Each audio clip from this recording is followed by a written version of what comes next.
Hello, everyone, and welcome to another episode of Console Corner. I'm your host, Real Blue TV. Pretty short show today. Not much happening overnight or yesterday. A lot of this stuff is going to be starting today. Today we have the APAC North Playday number 1 for the Rainbow Six Pro League. We're going to see matchups like Giants versus Fnatic, which is kind of important because we're going to see a young 18-year-old player on Fnatic who was pretty much groomed by some of the players on the Giants. So that'll be an interesting matchup. And it's also the return of the NBA 2K League remote play regular season games. We'll get to that. But first, it was announced yesterday that Mixer, the streaming platform, will be shutting down after falling behind in the streaming race.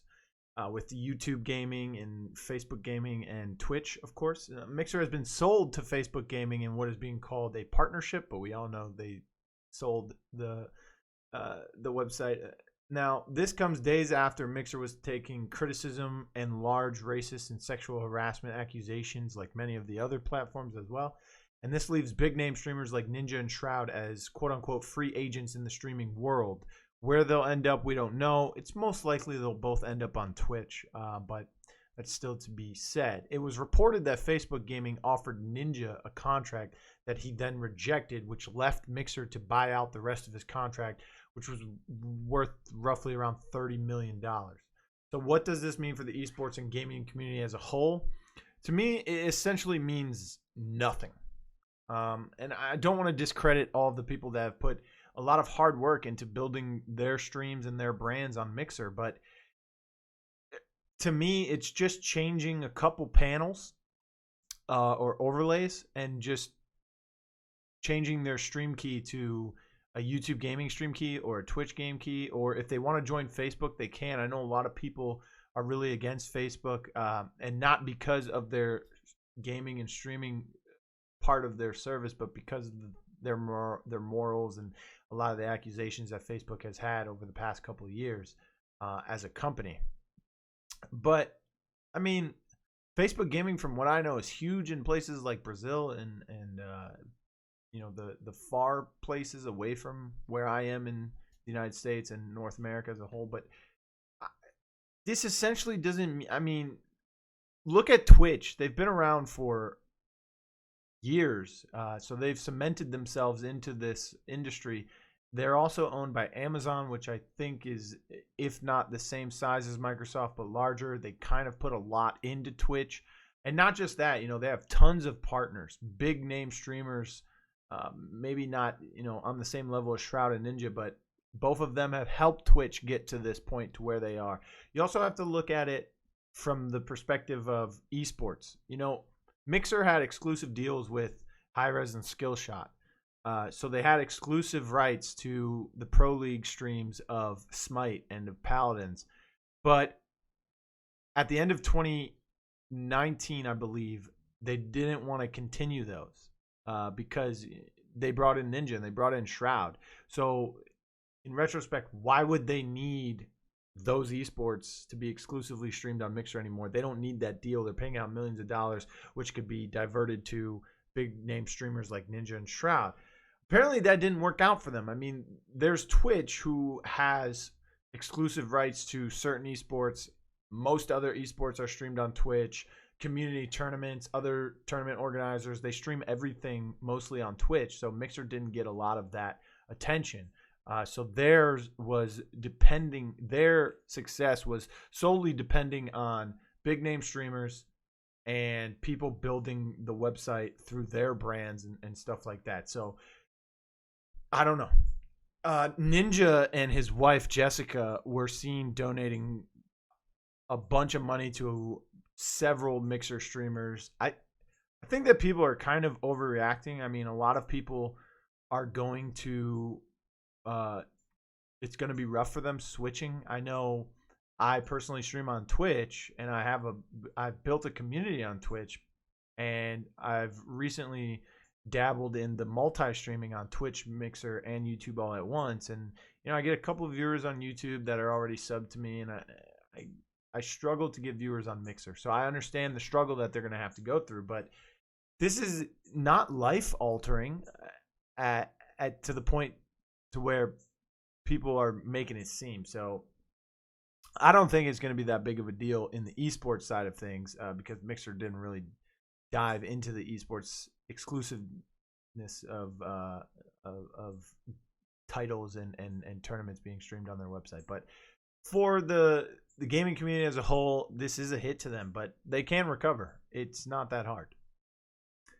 Moving on, though, Harry Rubenstein, I hope I pronounced that name correctly, published an article on the NBA 2K site yesterday breaking down a few key points and answering some questions from the past week of action within the league.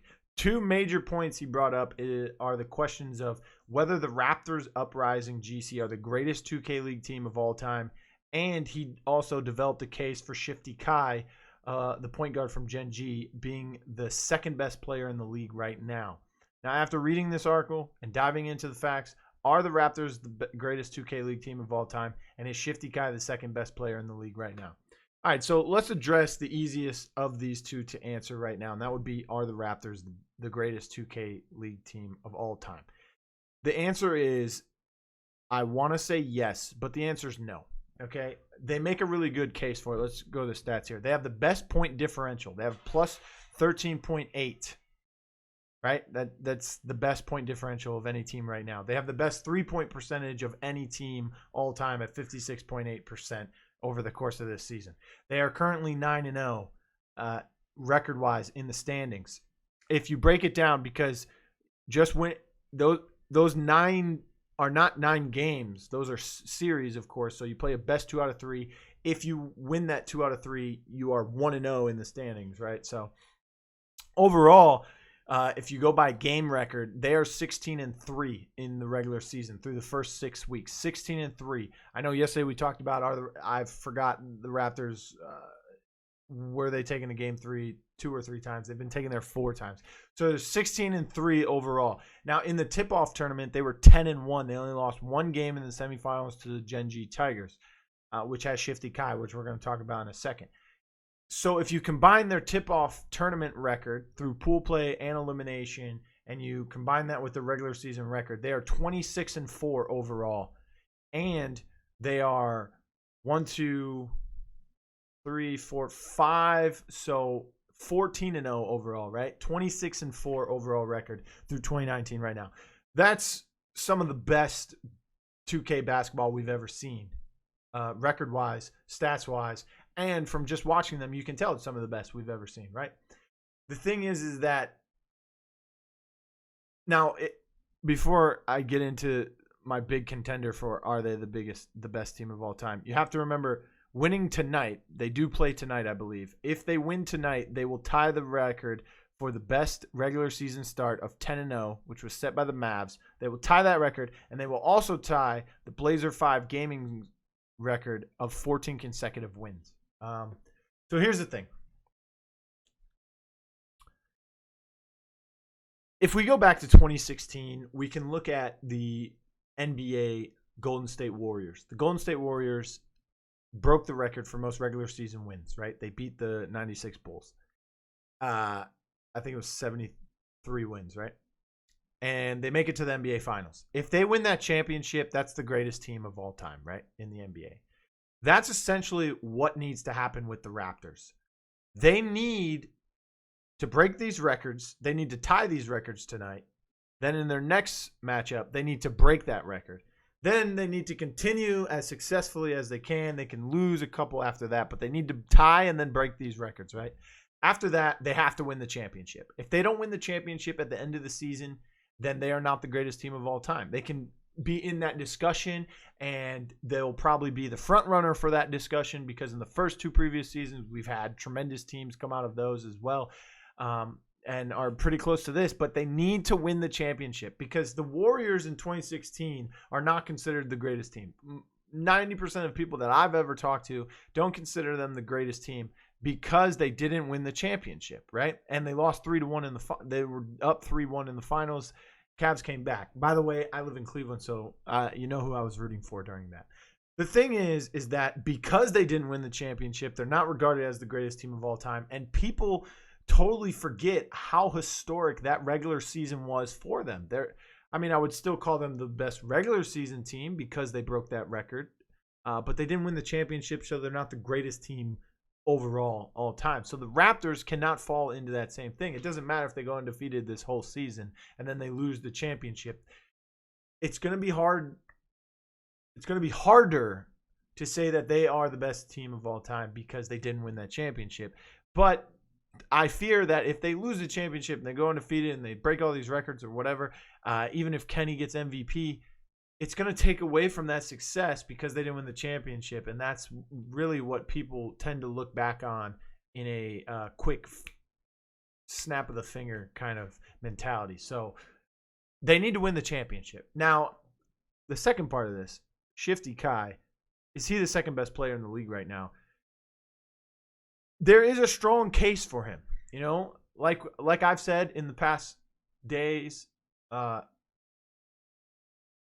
has been phenomenal for the Tigers. The Tigers started out really rough. They picked it up. They've went from a really bad team to a middle of the pack team to now they are the dark horse team.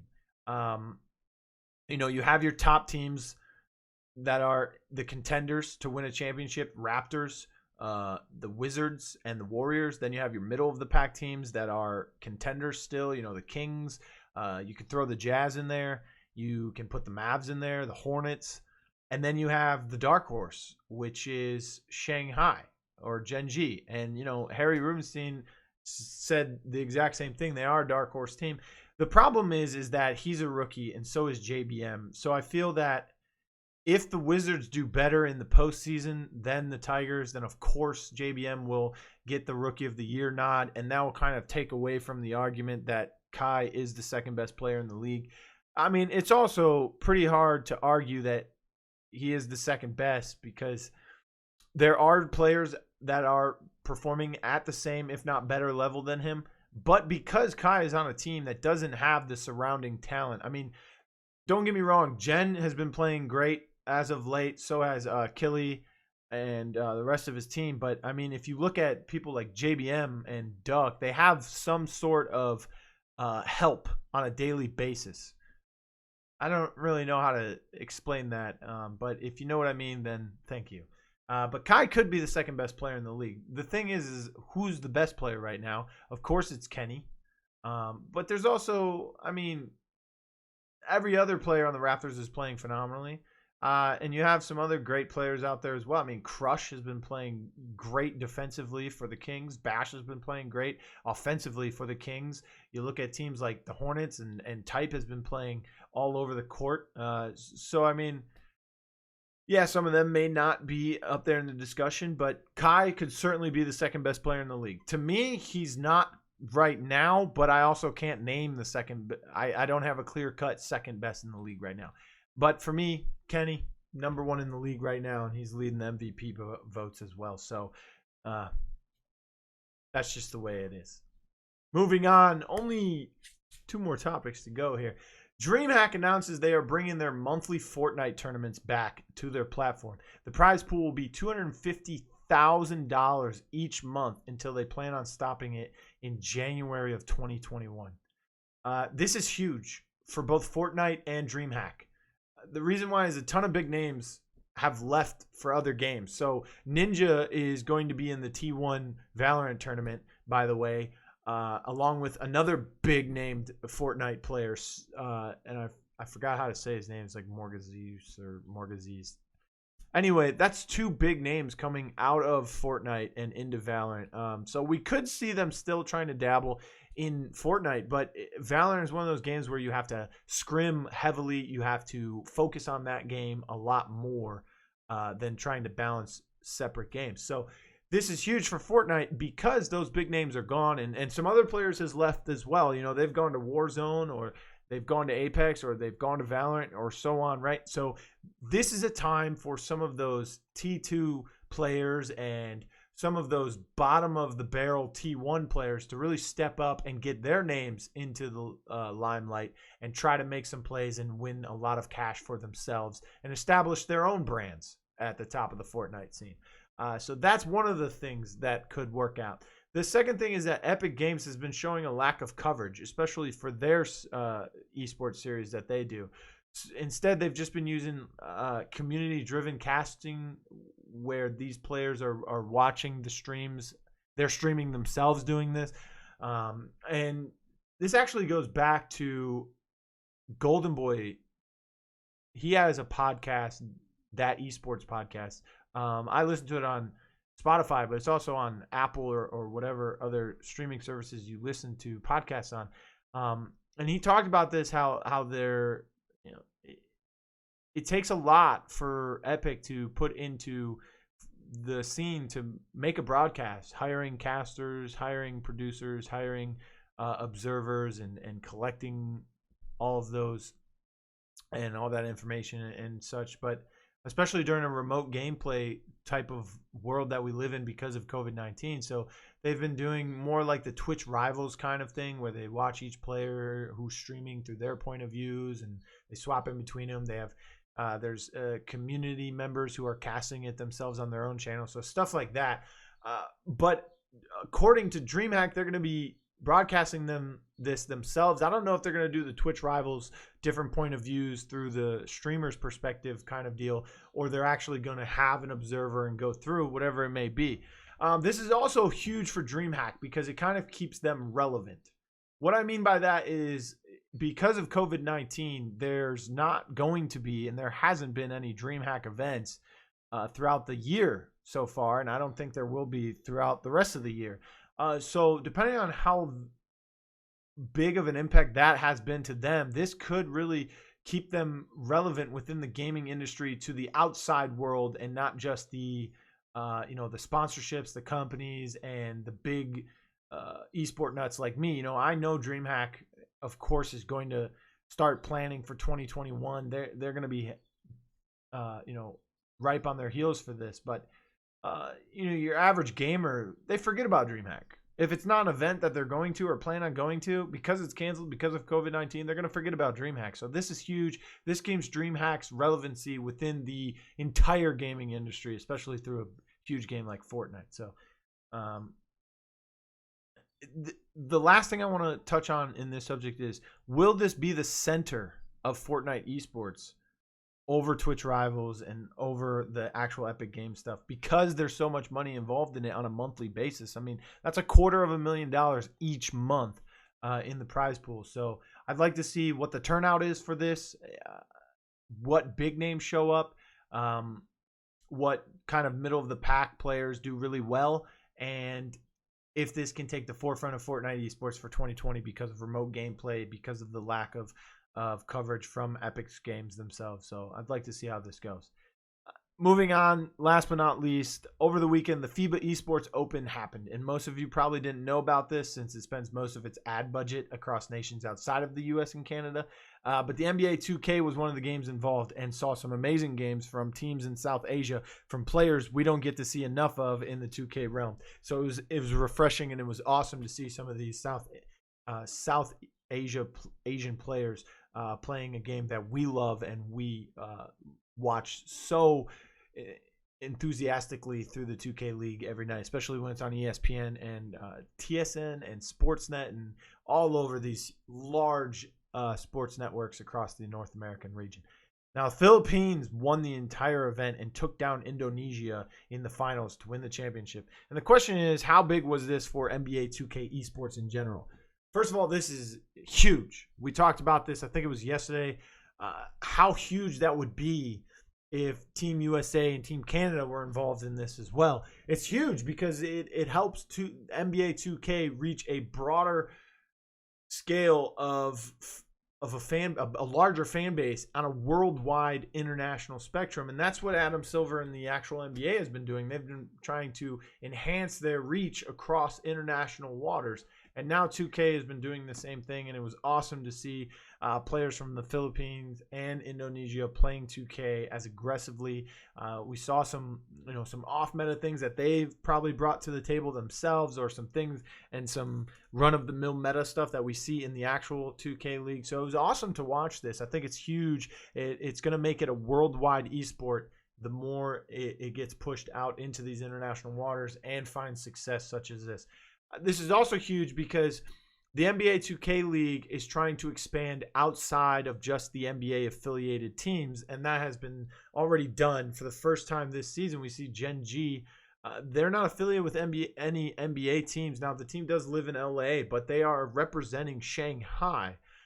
So they're about 6,000 miles away from actual Shanghai, but they're representing China.